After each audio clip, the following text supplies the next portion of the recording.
So today, we're diving into a really powerful story from 19th century Russia. It's called Mumu by Ivan Turgenev, and it might seem simple on the surface, but wow, it packs a punch.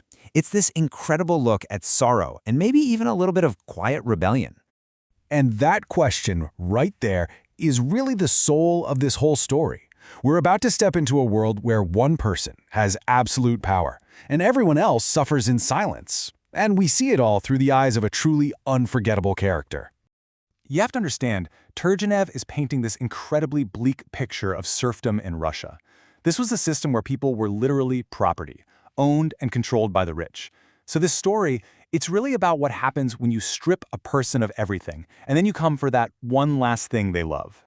All right, so let's meet our main guy, Gerasim. When the story starts, his entire world has just been flipped upside down. He's been torn away from his village, where he was this respected farmer, and just dropped into the chaos of Moscow to work as a porter.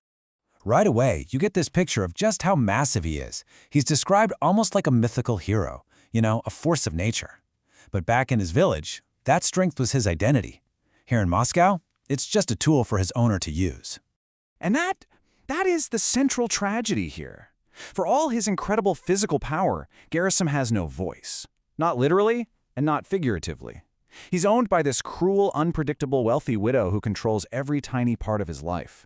He's like a caged lion, powerful but completely powerless. But even in this incredibly lonely world, Gerasim isn't totally shut off from emotion. He pretty quickly forms this quiet bond with another servant, a laundress named Tatiana. The way he courts her is it's so simple and pure. He can't speak words of love, so he shows it. He sweeps the snow from her path, he physically stands between her and anyone who tries to tease her, and in this one incredibly sweet moment, he gives her a gingerbread rooster. For a man like Gerasim, a gesture like that's basically a wedding proposal. But in a house like this, something as simple and silent as love, well, it's just not safe. The lady of the house, in one of her random moods, decides to get involved, and it kicks off Gerasim's first great tragedy.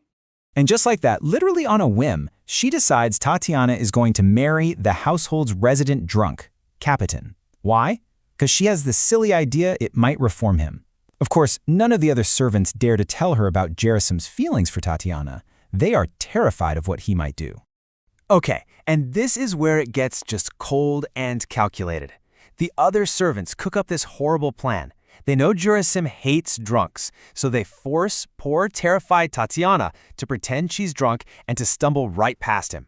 And it works. When Gerasim sees the woman he loves acting like that, he's just heartbroken and disgusted.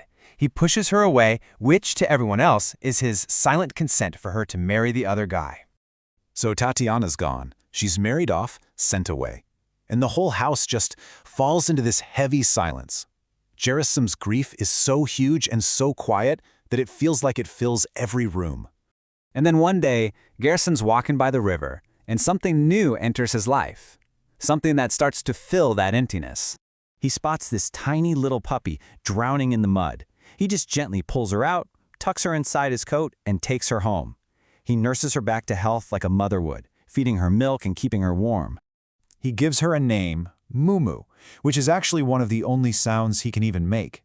And she just flourishes. She grows into this smart, beautiful dog who is completely devoted to him and only him. She becomes his entire world, his companion, his family. Honestly, for the first time since he came to Moscow, Gerasim is actually happy. But of course, this is that house. And in this house, any little bit of happiness is just waiting to be broken by the whims of its mistress. I mean, the casual cruelty here is just staggering.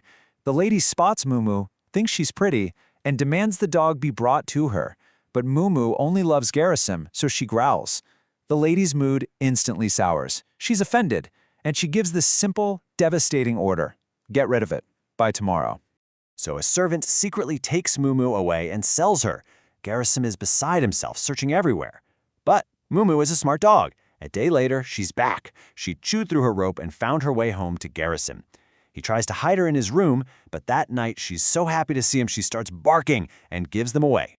Well, the lady is absolutely furious. Servants are sent to Gerasim's room, and this time there's no way out. The order is final. And what Gerasim does next, it's just unbelievably powerful. He knows what has to happen. They all think he's going to fight, to explode with rage, but he doesn't. Instead, he uses gestures to say he understands and that he will be the one to do it. He refuses to let anyone else lay a hand on Mumu. So he begins this heartbreaking ritual. He takes Mumu to an inn and buys her a last meal of meat and soup.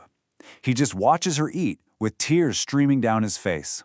Then he rows them both out to the middle of the river. And after he does the terrible thing he has to do, he doesn't go back.